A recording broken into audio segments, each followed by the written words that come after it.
Gobierno. Esa capacidad fue anulada por el Tribunal Constitucional y ahora para aprobar un presupuesto hace falta la mitad más uno de los concejales.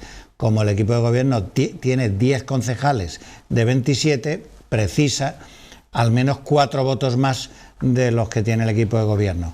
Al parecer ha sido una ardua negociación entre por Cádiz si se puede y ganar Cádiz en común para consensuar un texto, y están ahora negociando con el Partido Socialista. Recordarán también ustedes que de aquel primer presupuesto único que ha hecho el actual equipo de gobierno hubo un boquete que generó un déficit porque estaba prevista la enajenación de los locales destinados a hotel en el estadio.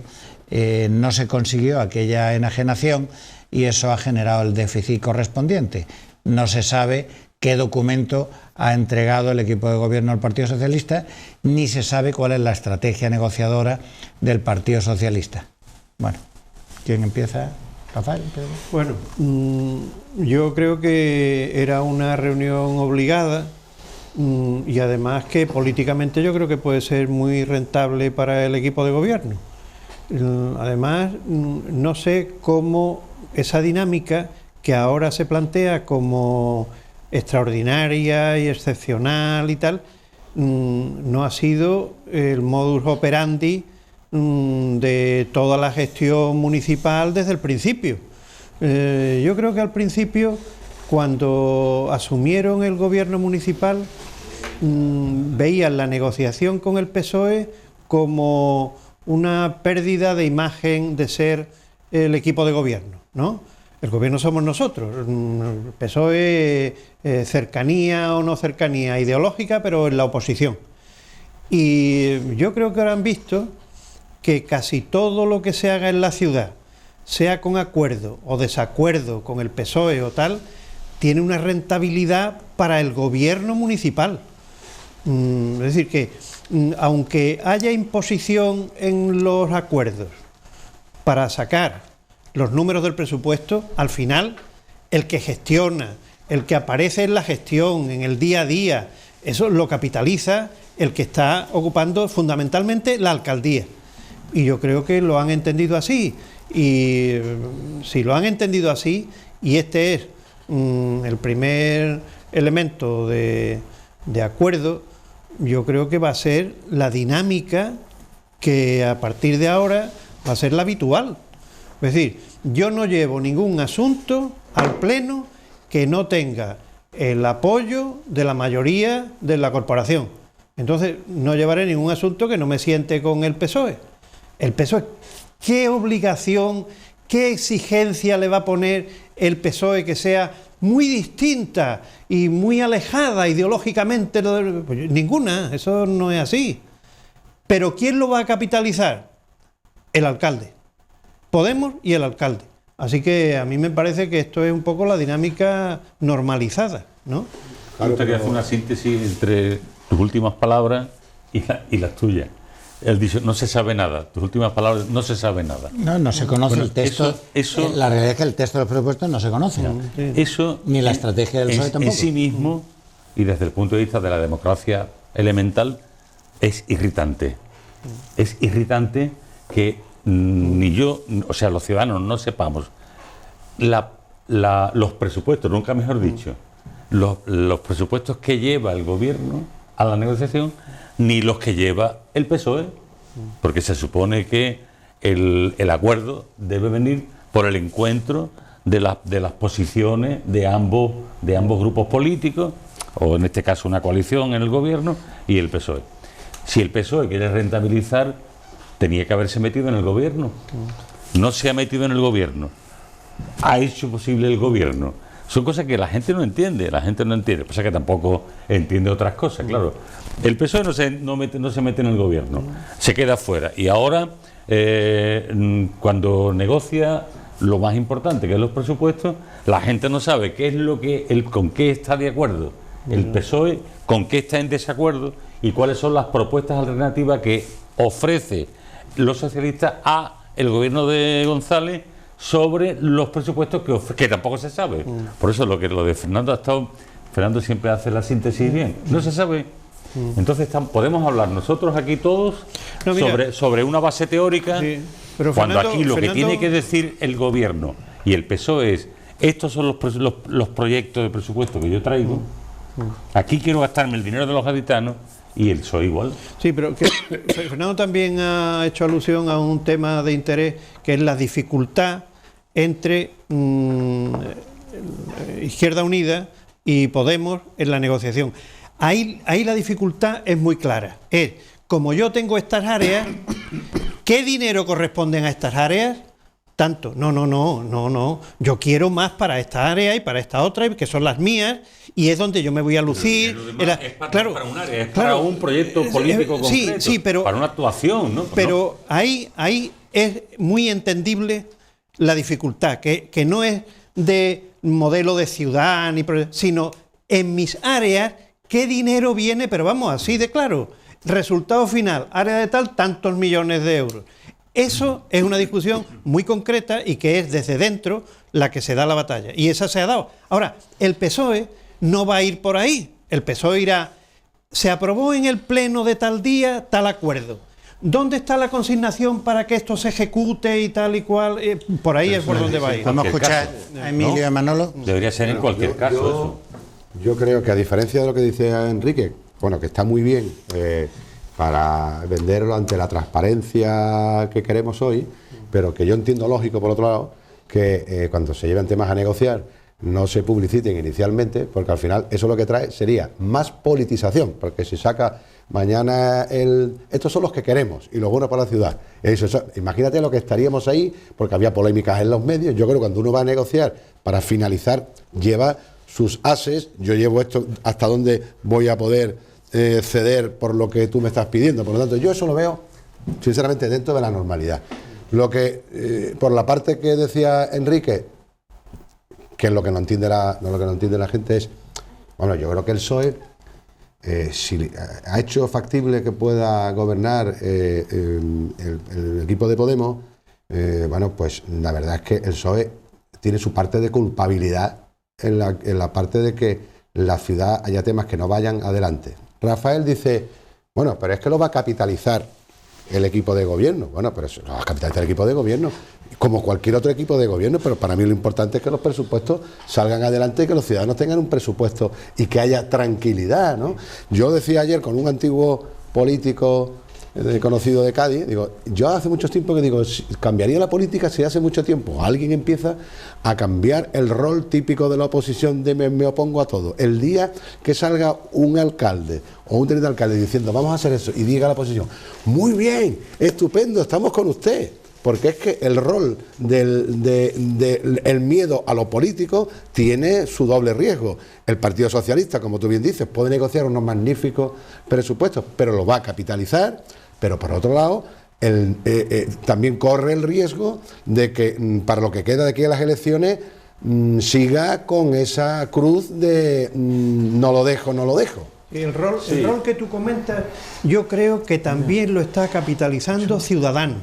Es decir, como Ciudadanos entró en el momento del bipartidismo, claro, es el que se ha permitido políticamente, porque eso es un lujo, claro, a lo que estábamos acostumbrados, es decir, no, eso está muy bien sin estar en los gobiernos, ¿no? Sí. Yo parto del criterio, los parlamentos surgen para controlar los gastos. Para eso, entre otras cosas, pero fundamentalmente para lo que nacen los parlamentos. Hoy, sin embargo, para eso se obligaba que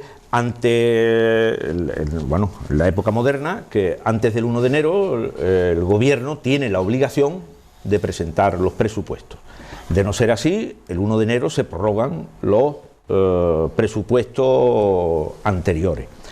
Lo que ocurre que, a raíz de lo que dice Enrique, aquí en España eso de elaboración de los presupuestos, como no ha habido nunca la tradición de gobiernos de coalición, lo que se ha hecho ha sido negociar con partidos las partidas que ellos creían que tenían que tener de cara a su rentabilidad política. Y así, por ejemplo, pues los sucesivos gobiernos, tanto del PSOE como del Partido Popular, han ido aprobando los presupuestos, no habiendo gobierno de coalición, sino dándole a los partidos nacionalistas aquello que los partidos nacionalistas pensaban que tenían que obtener como ventaja suya para sus respectivos territorios, sin implicarse nunca en la gobernación global del Estado.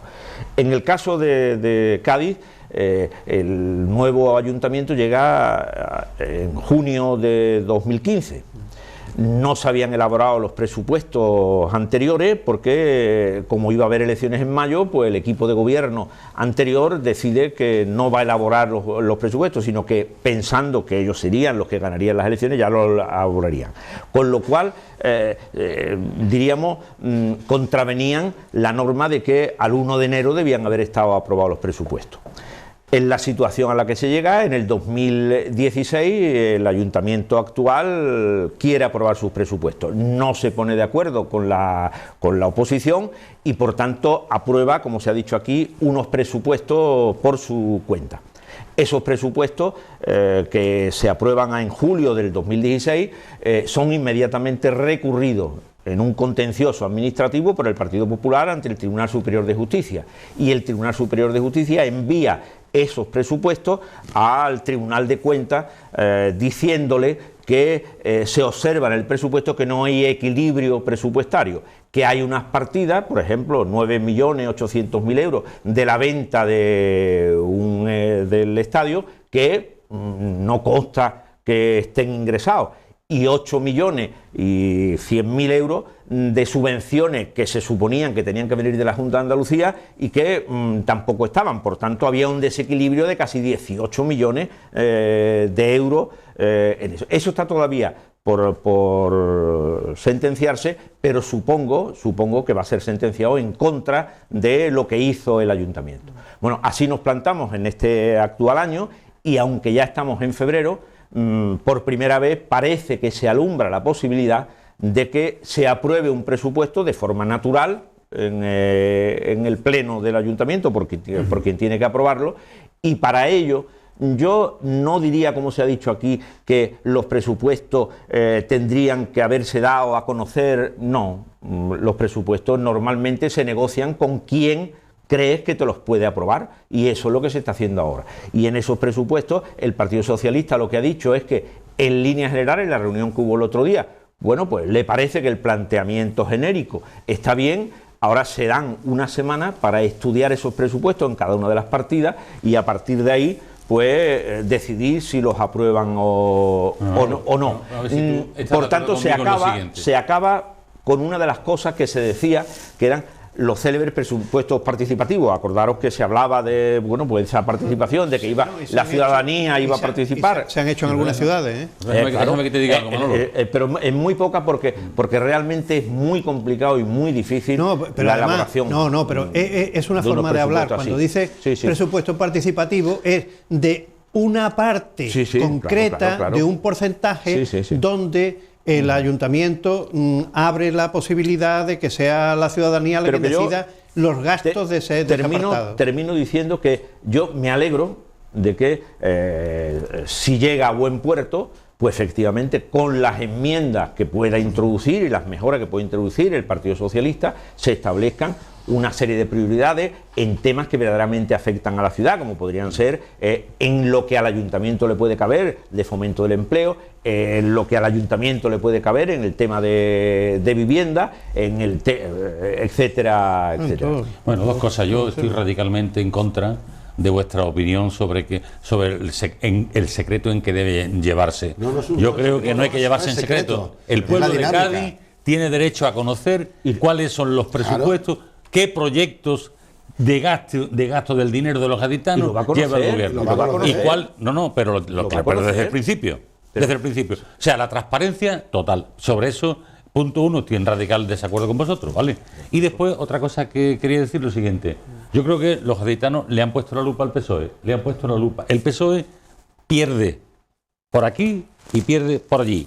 ¿Por qué va a perder? En mi opinión, Primero, el PSOE apoyó a este gobierno gobierna gracias al PSOE, que no ha querido entrar en el gobierno para ser corresponsable del gobierno, sino que se ha quedado fuera del gobierno cuando ha sido decisivo para que estos señores gobiernen Cádiz. Y ahora entra dentro de las contradicciones que el PSOE como partido tiene en Cádiz, en el sentido de que hasta en este caso él es decisivo en la aprobación de los presupuestos, que es la política. Pero dos cosas. Que es la política. No, déjame que termine, sí. Brevemente. Entonces, que se lo haga mirar el PSOE, en mi opinión, porque el PSOE va a pagar las consecuencias de esa política, yo creo que errática, que ha hecho en Cádiz, lo va a pagar en las próximas elecciones. Y si Dios nos da vida, estaremos aquí los 5 para ver eso. Dos cosas.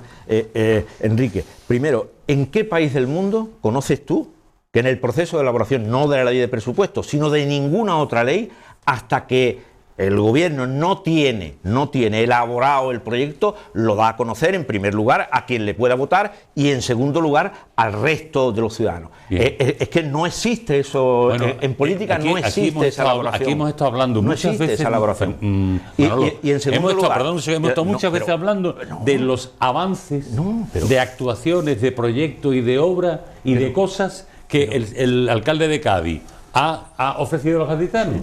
Todo ese tipo de cosas que se ha estado vendiendo a los gaditanos se venden en función. Vamos a cambiar de tema porque si no vamos a poder hablar de más asuntos.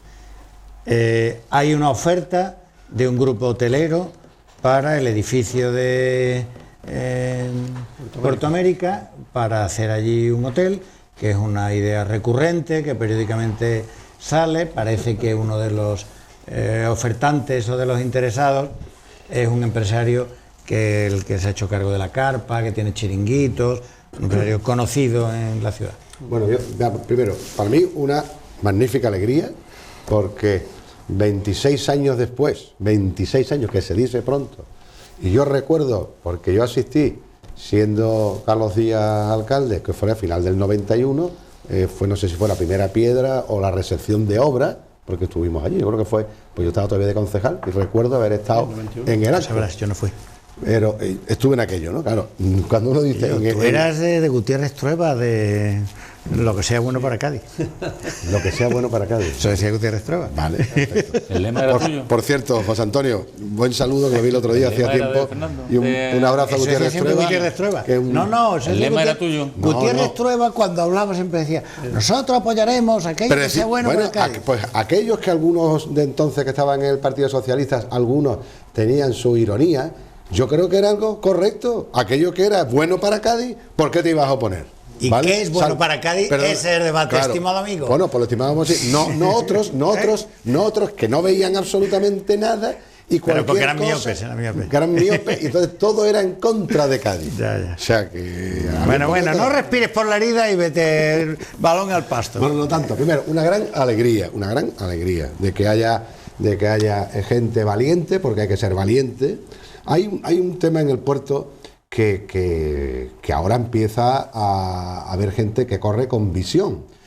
Por cierto, mis noticias, dentro del grupo que se presenta, Paco Toro, que es uno de los que está, es minoritario, es decir, hay un grupo inversor importante, y han puesto un poco cada uno una parte, el que quiere hostelería, el que quiere otra cosa y tal. El proyecto importante al finalizar el proceso de cambio en la terminal de contenedores, ahí queda lo que hemos hablado muchas veces, esos 200.000 metros ociosos en Cádiz, que es algo que hay que mimar y hay que tener unos proyectos estupendos, porque es casi otra ciudad dentro de Cádiz. Aquel que se vaya a posicionar con el riesgo de ahora, yo creo, le garantizo un buen futuro. Claro, aquí el 90% de las inversiones en la administración es a ver si viene alguien que ponga 25 millones de euros, 40 millones de euros para iniciar en Autoridad Portuaria. La Autoridad Portuaria, las tasas. Y es que si no podemos hablar lo demás. Eso, que ha estado en un pim pam pum entre Ayuntamiento y Autoridad Portuaria, yo creo que tanto la economía como la parte turística que está creciendo en Cádiz es lo que ha hecho que ya haya una visión de gente, igual que la gente que ha montado el gimnasio que está ahí también, que es una empresa fuerte, ¿no? Por lo tanto, todo lo que sea, mi gran enhorabuena, les doy mi bienvenida en lo que puedan hacer y por supuesto no la van a pasar bien porque están todavía en proceso que no está consolidado Cádiz, pero hombre, cualquier punta de vista que se vea para el futuro, bueno, por lo menos optimismo. Venga, con brevedad. No, en brevedad, yo creo que siempre, eso es una buena noticia siempre, ¿no? Que lleguen emprendedores. Ahora, yo pienso que eso va a alterar un poco toda la zona. Claro. Eso va a alterar la zona, con lo cual deberán de presentarnos el paquete completo. Vale, pero paquete completo. Pero te cuento. Y después yo no sé ahora mismo. Es que si no, no pueden hablar los demás. Es que no sé tampoco el proyecto cómo es. Hay otros que hablan más en otros temas, ¿eh? O sea, yo lo digo porque... Es que se acaba el tiempo. Manolo hace una tesis... Se acaba el tiempo. Yo te doy a ti un crédito de media hora. No. Rafael. Bueno, yo creo que han sido muy minoritarias las voces que no le ha gustado el proyecto de que se convierta en hotel Puerto América, ¿no? Y efectivamente yo creo que lo que dice Emilio, ahí hay una capacidad de riesgo que tiene que asumir el inversor, porque todos pensamos que una inversión y una actividad importante debe ser el primer tirón para que los aledaños y todo el entorno, las sinergias, la famosa palabra, las sinergias. Bueno, pues la palabra está en desuso ya. Ya están en desuso, ya hay la palabra empatía. las sinergias, pero que se entiende, ¿no? Que eso genere, pues sea muy favorable para toda la zona, sobre todo cuando se vayan los contenedores. Paquetizar. Sí. Manolo. Es curioso, pero después de casi 25, 26 años del tema prácticamente parado, pues ahora nos encontramos con que hace 10 días por parte de la Junta de Andalucía se decía que sería bueno que el centro de arqueología subacuática que está en La Palma, como el ayuntamiento quiere el edificio, pues sería bueno ese centro ponerlo en Puerto América. No han pasado 10 días cuando aparece en el Boletín Oficial del Estado una comunicación de la autoridad portuaria que dice que ha recibido la oferta para construir un edificio de uso hotelero, de ocio y de eso en ese mismo sitio.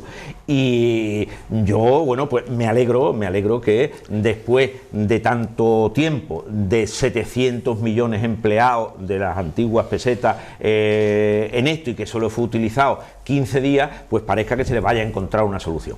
Lo que pasa que también esa solución que se le vaya a encontrar habría que enmarcarla en el estudio, que también hubo un consenso bastante generalizado, que se había hecho para los usos que el puerto ciudad, el acuerdo entre el puerto y la ciudad de Cádiz, podría hacerse de los usos de esos terrenos que a su debido tiempo pasarían a poder ser utilizados por la ciudad. Por tanto, sí es una buena inversión, sí entra dentro de los usos que se recogían en ese estudio, pues a mí me parecerá bien. Lo que no parece, yo por lo menos no he leído en ningún sitio con claridad si hay una reutilización del edificio o hay un derribo y nueva edificación. Eso no está claro no está claro. Porque claro, habrá que ver el proyecto. Y con relación a ese asunto, que yo no lo tengo claro, una pequeña anécdota que puede ser de interés. Cuando se va a construir ese edificio originalmente, un arquitecto importante pregunta que cuáles son los usos del edificio cuando se termine. Indeterminado, un uso amplio, donde distintas posibilidades de utilización, y dijo, vale, yo no lo hago. Y el equipo de arquitectos que vino después, entre los que estaba Rafael Otero, hizo un precioso edificio de indeterminada utilización, y posiblemente esa indeterminación de usos le llevó a hacer un precioso y magnífico edificio con difícil utilización por determinadas actividades. O sea que ahí hay una historia que viene de origen. Hay una cosa estamos pequeña, fuera de tiempo, pero que me gustaría poner sobre la mesa, y es ¿qué va a decir el ayuntamiento? Que parece que estaba bastante conforme con la propuesta de que allí se trasladase lo que hoy está en el barrio de La Palma para poder dar uso a lo que es el balneario, si esto al final se confirma el que termina siendo un hotel. Por tanto, estaríamos cambiando una utilización pública por una utilización privada. Bueno, tenemos que terminar y volvemos en un minuto.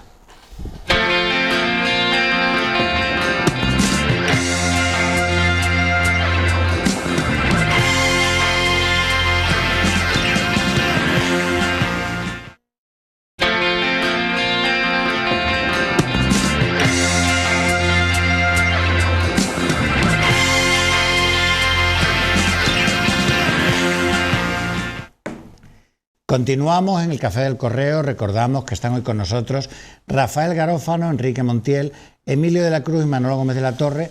Le queremos plantear a nuestros invitados como primer elemento de reflexión el anuncio realizado por el empresario José Manuel Pascual, propietario de la clínica San Rafael y otros cuantos hospitales en la provincia de Cádiz y en otras poblaciones de Andalucía, de que iba a empezar a atender casos de urgencias en la clínica de San Rafael sin haber llegado a ningún tipo de concierto con el Servicio Andaluz de Salud.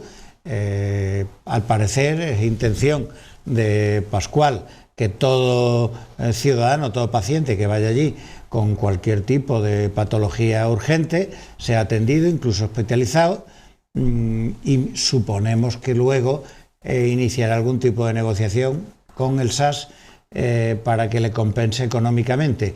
Dice Pascual que lo hace con fines altruistas, exclusivamente para descongestionar las urgencias del Puerta del Mar y para atender a la población del casco histórico. Bueno, yo me gustaría decir lo siguiente. Las urgencias del Puerta del Mar se han descongestionado bastante con las urgencias del Hospital de San Carlos de San Fernando. Es decir, que a una población de casi 100.000 habitantes que tiene San Fernando ya van a las urgencias de San Carlos. Por lo tanto, hay miles y miles y miles que ya no vienen a Cádiz, con lo cual, por ahí, que el que tenga que hablar, que hable, ¿no? Por la otra parte, hombre, hablar de urgencia y altruismo en un sentido muy lato, se puede. Yo tengo los recursos que tengo que tener y me da igual un médico que esté allí en urgencia y vea a un paciente y lo derive aquí o allá. El problema está cuando la deriva de una urgencia tiene un costo importante, que puede tenerlo, evidentemente, de meter un quirófano o de hacer pruebas. Claro, en función, hay muchas urgencias que son una receta, ¿no? Pero otras no, otras hay que una urgencia traumatológica, urgencias quirúrgicas, donde haya que, en fin, eso tiene un costo. Entonces yo es que no lo entiendo. No entiendo que un hombre que se caracteriza precisamente por ser un negociador tremendo, vamos, es tan bueno que le ha doblado el brazo a toda una Junta de Andalucía, y no una vez, sino muchas veces. Entonces, este nuevo movimiento en el tablero, a mí se me escapa, Rafael, se me escapa, porque ya digo, si yo tengo los recursos que tengo que tener obligatoriamente en mi hospital y llegan determinadas urgencias que yo miro y receto, ¿vale? Pero hay otras que tienen un costo importante. ¿Y qué pasa aquí? Es que no lo entiendo. No Rafael. Bueno, Pascual ha tenido un concierto global de varios hospitales repartidos por Andalucía y que los acuerdos y convenios con la Junta eran por la globalidad. Hace muy poco la Junta ha empezado a distinguir hospitales y ha habido unos que han hecho acuerdos y otro que lo ha dejado fuera. Entre ellos está el de San Rafael. San Rafael se encuentra que la potenciación del Hospital de San Fernando con relación al Puerta del Mar hace que haya más reparto no solo de las urgencias, sino de la actividad médica pública en general, ¿no? Entonces, claro, si él se encuentra con un edificio, además, según la información, está haciendo mejoras y ampliaciones del edificio de San Rafael, del hospital. y se encuentra con el personal y a la espera de un posible acuerdo con la Junta en unos números que no se sabe cuáles van a ser.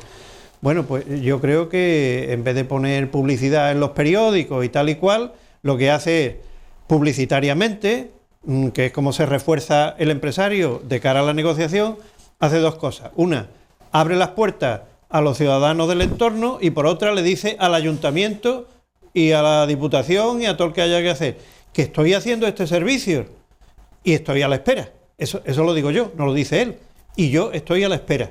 Y me pongo en una actitud de colaboración con las instituciones y tal y cual. Es decir, que es un darle utilización a las instalaciones y el personal que ya tiene y que al final de mes lo tiene que pagar, Eso es lo que yo decía. efectivamente, y lo pone en una situación posiblemente más favorable de cara a la opinión pública y a las instituciones para la próxima negociación. Yo es como lo interpreto. Sí, Manolo, que es un poco pascualólogo. Vamos. La operación vuelve a repetirse. Es la forma que ha tenido siempre este empresario de obtener su beneficio. Y es, yo genero una necesidad, en este caso digo que voy a abrir la urgencia gratis por el interés de los ciudadanos. Hecho eso, genero un clima que exige que luego eso siga siendo así. Facilitador claro, en el casco antiguo, cerca de casa, claro, personas mayores. Y a partir de ahí generar la necesidad, con la complicidad de la gente a la que tú le dices que le vas a dar eso gratis, etcétera, etcétera, pues presiona luego a la administración. Porque en definitiva, ¿aquí de qué se trata? Este empresario tiene 6 clínicas u hospitales en Andalucía, de los que 3 en la provincia de Cádiz, el de Villamartín, sí, el de Sanlúcar y el del Puerto de Santa María, tienen concertada la urgencia. Pero la Junta de Andalucía, mirando cuáles son sus necesidades y los intereses también que tienen los ciudadanos, dice, en el caso de San Rafael, en el caso de la que hay en Málaga y en el caso de la que hay de Huelva, yo no veo la necesidad de concertar esas urgencias. ¿Por qué? Porque en el caso de Cádiz en concreto, pues resulta que se ha abierto San Carlos. Y esta persona es que piensa que ocurra lo que ocurra, él tiene que seguir teniendo concertados todos sus hospitales. Y se dará el caso que cuando ahora se ha anunciado la construcción del 3er hospital en Málaga, bueno, pues él seguirá diciendo, cuando ese hospital esté construido en el año 24, si es que llega hasta entonces el hospital que él tiene también en Málaga, él seguirá exigiendo que también se le siga concertando independiente de las necesidades que haya. Él tiene eso absolutamente interiorizado. Yo tengo aquí un negocio y ese negocio, independiente de lo que vaya mejorando, tanto si se ha concertado San Carlos como si se crea un nuevo hospital, etcétera, etcétera, yo tengo que seguir.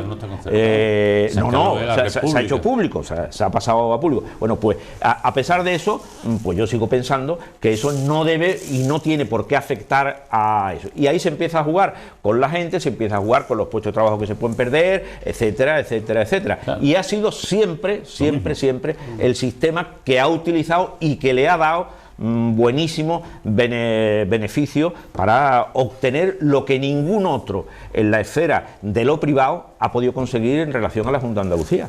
Bueno, pues yo lamento disentir de todos vosotros, porque la empresa Pascual es una de las empresas más importantes, más consolidadas en España, y parte también en Europa, en el sector. Y no hemos dicho... ¿Me voy a poder hablar o no? Sí, sí. Bien.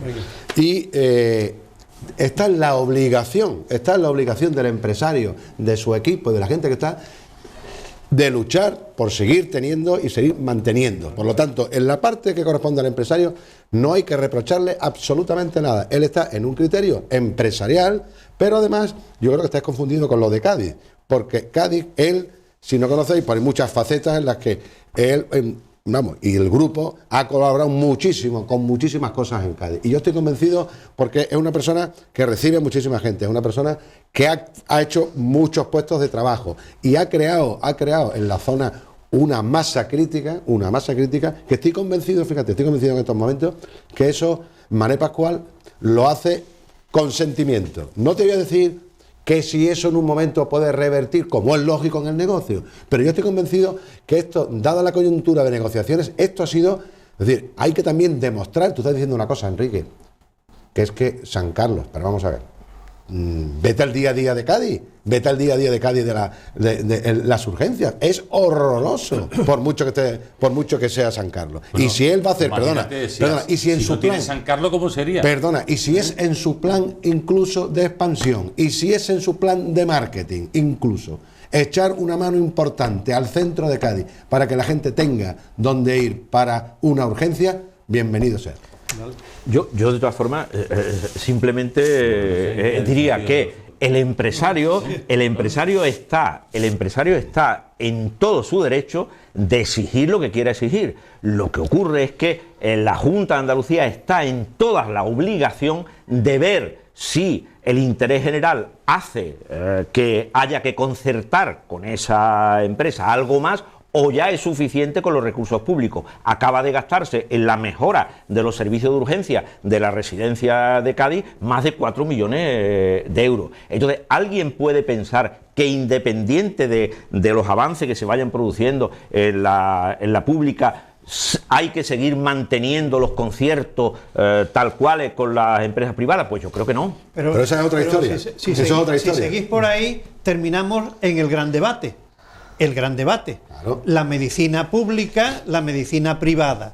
Costes y resultados. Yo creo que otro tema, ¿no? Claro, que eso es que hay entre la pública y la privada hay una tercera, que es la concertada. Yo la considero pública. Es privada, tú no la puedes considerar pública, bueno, no es. Hombre, si está concertada, es tú te vas al registro de la propiedad, ¿qué pone? Titularidad pública. La titularidad es privada. Pero claro, allí va privada. Bueno, mira, en Madrid allí debate... perdona. No. Es que allí entra un paciente y es igual que si entrara en otro sitio público. Pero privado. Evidentemente, claro. No, este debate lo están viviendo en Madrid hasta arriba. Pero lo que no me he enterado es que han privatizado hospitales enteros. Claro. Aquí no ha llegado eso. ¿Por qué no va a haber la voluntad de hacer un bien a la sociedad en Cádiz? ¿Por qué no va a haber esa voluntad? Qué bonito, Claro, qué bonito. Bueno, bien, vale. Cambiamos de tema. Después de este emocionante pasodoble de Don Emilio, vamos a cambiar de tema y vámonos con el Teatro Pemán. Unas declaraciones de Teresa Rodríguez Rubio, líder de Podemos en Andalucía y pareja del actual alcalde, José María González, en Córdoba, diciendo que si por ella fuera, el Teatro Pemán, cuando se reconstruya o rehabilite o se vuelva a levantar, dejaría de llamarse Teatro Pemán en aplicación de la Ley de Memoria Histórica, añadía ella, sin haberlo consensuado con el alcalde. Horas después, el propio alcalde dijo que cuando haya teatro se verá cuál es el nombre que se le debería poner. Oportunidades políticas. Oportunidad política y ya está. Pues ha salido una dirigente política buscando una llamada de atención. Eso es porque, perdona, la pregunta que le hacía en Córdoba es porque había una calle Pemán en Córdoba y si se la querían quitar. Y entonces ese Bueno, yo voy a dejar que pasa porque como me ponga a defender a Pemán no sé qué me va a pasar ahora, así que yo el turno lo paso a otro. Pues pásamelo a mí. Yo me he acordado de Camarón y de una cosa que cantaba Camarón: nada es eterno. Nada es eterno. Que se le puede aplicar a todo el mundo, a todo el mundo. Yo creo que esta persecución de Pemán me parece abominable, y rompe la España que se empezó a construir en el año 78, que era la España de la reconciliación, la España de la concordia, la España que ha dado tan buenos resultados, que ha evitado enfrentamientos, que ha dado progreso, que ha traído libertad, una constitución democrática y casi 40 años de libertad continuada. Eso era insólito en la historia reciente de España, en lo de los últimos siglos. Entonces, que ahora la tomen contra un hombre como José María Pemán, que ha sido uno de los coautores de esa reconciliación de españoles, ¿no? Y que la foto de la Plaza de San Antonio con Alberti, ese abrazo, cuando además ya estaba muy enfermo, es un símbolo de muchas cosas, ¿no? Y que ahora estos que acaban de llegar, que seguramente no han leído a Pemán, seguramente ni lo han leído, y que no conocen lo que significa Pemán a lo largo de una larga vida, porque entonces va a hacer que ahora los demás volvamos a lo mismo, a poner la lupa sobre lo que hicieron otros y volvamos al bucle, ese bucle terrible, un bucle lamentable en el que estamos inmersos los españoles, desgraciadamente. Entonces, no es eterno. Quita Pemán, bueno, pues lo quita. O sea, yo no voy a salir en manifestación ni voy a promover actos de violencia contra... No. Lo que sí evidentemente haría es no votarlo en la vida, ni al que lo propone ni a los que los votan. Yo no los votaría, porque yo no quiero votar a gente que lo que quiere traer es la división y el encono y de nuevo la lucha entre los españoles, que ya está bien de lucha, ya está bien de sangre, ya está bien de guerra civil en este país, ¿no? Eso. Rafael, bueno, la figura de Pemán ahora mismo está siendo utilizada por Podemos, que viene con un tipo de actuaciones y de reclamaciones en base a la llamada memoria histórica, que lo que quiere es dejar un poco en entredicho la actuación y las posturas del PSOE. El PSOE hay que demostrar que se aburguesó, que se derechizó, y entonces nosotros, sobre las actitudes y las actuaciones del PSOE, que las hubo en Cádiz concretamente y también con relación a Pemán, sin embargo hay que volver a ellas de una forma radical, sin matices, estableciendo una memoria de buenos y malos, de rojos y azules, etcétera, ¿no? Y Pemán, yo recuerdo un amigo que hizo la tesis doctoral sobre el pensamiento político de Pemán, y no era de Cádiz, vino de catedrático al Instituto de Chiclana, y yo lo conocí cuando llegó. Y después de muchos meses de trabajo, y ya llevaba la tesis bien, le pregunté, ¿qué tal? ¿Cómo va? ¿Cómo definiría la figura de Pemán? Y tal, dice, pues mira, yo entré desde la izquierda a ver al Pemán fascistoide y de derecha, el pensamiento conservador y tal. Y al final se me han ido cayendo calificativos y me quedo con Pemán el monárquico. Dice, posiblemente es lo que primero adoptó después de salir del grupo duro de la primera época del alzamiento militar y el gobierno de Franco. Él empezó monárquico sí, en los años 20. Sí, pero se integró en el gobierno, no solo se integró desde fuera, sino que fue una pieza importante en el gobierno de Franco, en el primer gobierno de Franco, llegando a ministro, ¿no? Sin embargo, yo voy a hablar de un aspecto poco conocido y muy concreto, no haciendo literatura, con relación al teatro Pemán, porque yo estoy estudiando los años 50, me ha tocado. Bueno, los años 50, el ayuntamiento, dirigido por uno de los Carranzas, empieza a levantar la ciudad de Cádiz a una velocidad inimaginable y a ponerla en el candelero y en la agenda nacional, sobre todo y fundamentalmente en los veranos del veraneo gaditano de los años 50.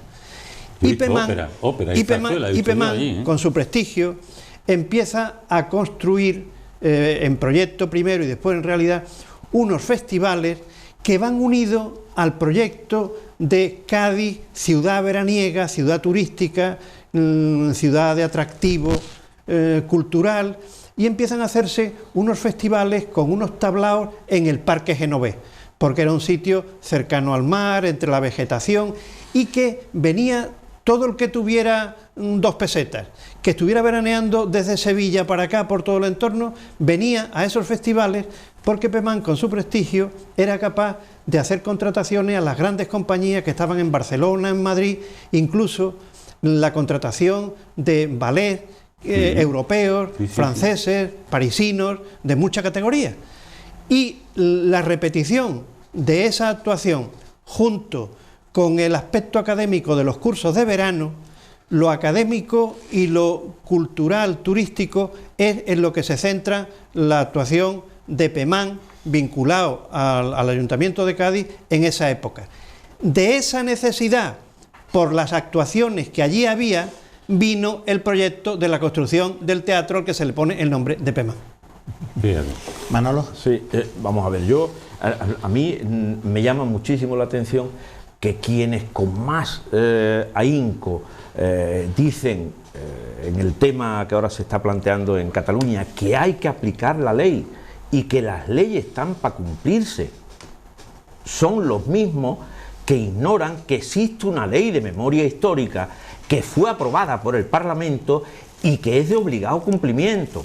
Y esa ley viene a decir, como todas las leyes que son de obligado cumplimiento, viene a decir que hay que, en un tiempo determinado, retirando los honores a todas aquellas personas que pudieron directa o indirectamente participar en lo que fue la rebelión armada del año 36. Y yo termino con una cosa muy sencilla. Pemán participa, como se ha dicho aquí, en el primer gobierno, y él no se opone a la depuración que se produce entre el profesorado, maestros, profesores de instituto y profesores de universidad, que pierden de un día para otro su trabajo y tienen que vivir durante años en la miseria, dando clases, los que no pudieron irse al extranjero, dando alguna clase particular. Si se les preguntase a esa gente que de un día para otro fueron expulsados del cuerpo de funcionarios por el simple hecho de ser profesor y haber ganado sus oposiciones en el transcurso de la vigencia de un gobierno legítimo como el que surge de la República.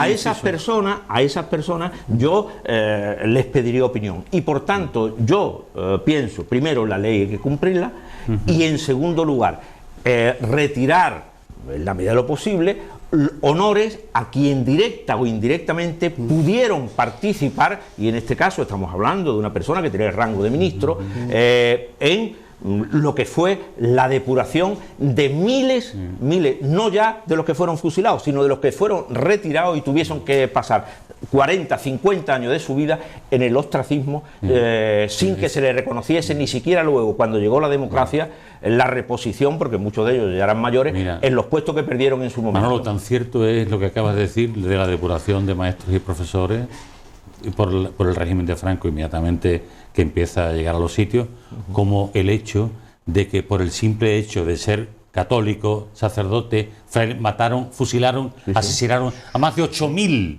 8.000 entre monjas, curas, frailes, vamos a remover todo, ¿Tú eres partidario de cumplir la ley o no? Yo lo que ¿Eres partidario o no? Totalmente, pero yo creo que a Pemán no le afecta esa ley. Bueno. No le afecta, para nada. ¿Es tu opinión? No, hay un... Hombre, como ha sido mismo Pemán, que los 2 o 3 que en mi pueblo se hartaron de matar gente. Te estoy hablando de Pemán, que la participación directa e indirecta. Hay gente que no firmó sentencia de muerte.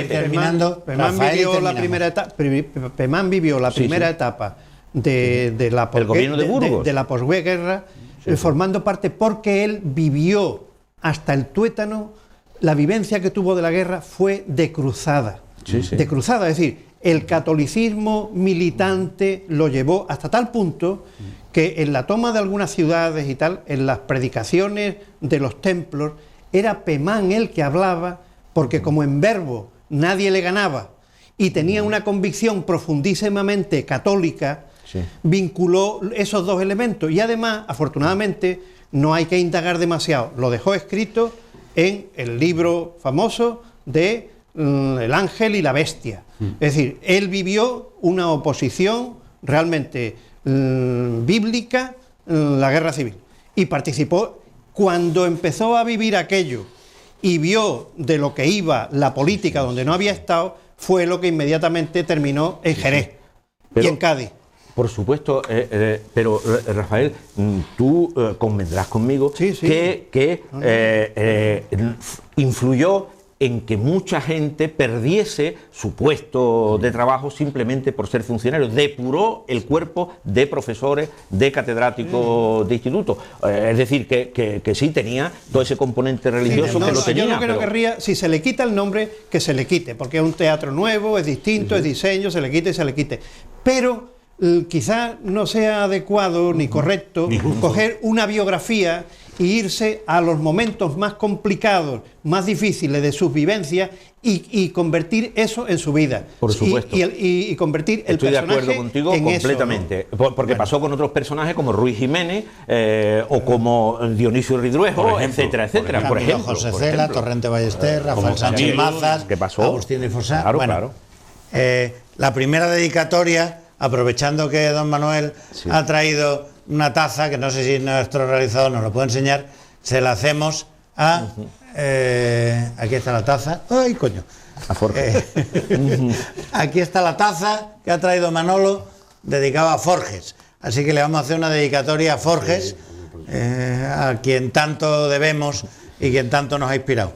¿Alguna otra dedicatoria, Emilio? Pues sí, varias. A José Luis Berrendero, de Unicaja, a Jesús Solís por su magnífica presentación del Plan Estratégico de Agua de Cádiz y por la labor que está haciendo como técnico, a Marisol y a Fermín, y ya que hemos hablado en su momento de la inauguración en la que estuve, a Carlos Díaz, que creo que es un exponente primero de caballero, de político honesto y cabal, y que, dadas las circunstancias que estamos viviendo en estos tiempos, lo echaremos mucho de menos en política, porque cuanto más vas cambiando, más echamos de menos a las personas de su talante. A mí me gustaría, si tengo un segundo, también una dedicatoria a uno de los más grandes pintores de esta provincia, que se llama Ricardo Galán Urréjola, que ayer inauguró en el Castillo de San Romualdo en San Fernando una exposición absolutamente extraordinaria, que recomiendo a todos los telespectadores que vayan a verla. Es extraordinaria. Bien. Bueno, pues después de estas dedicatorias damos por concluido el programa de hoy. Agradecemos a Emilio de la Cruz, a Enrique Montiel, a Manolo Gómez de la Torre y a Rafael Garófano sus opiniones y sus comentarios. Les agradecemos a todos ustedes por habernos prestado atención y les convocamos para dentro de una semana en un nuevo Café del Correo. Vamos con los...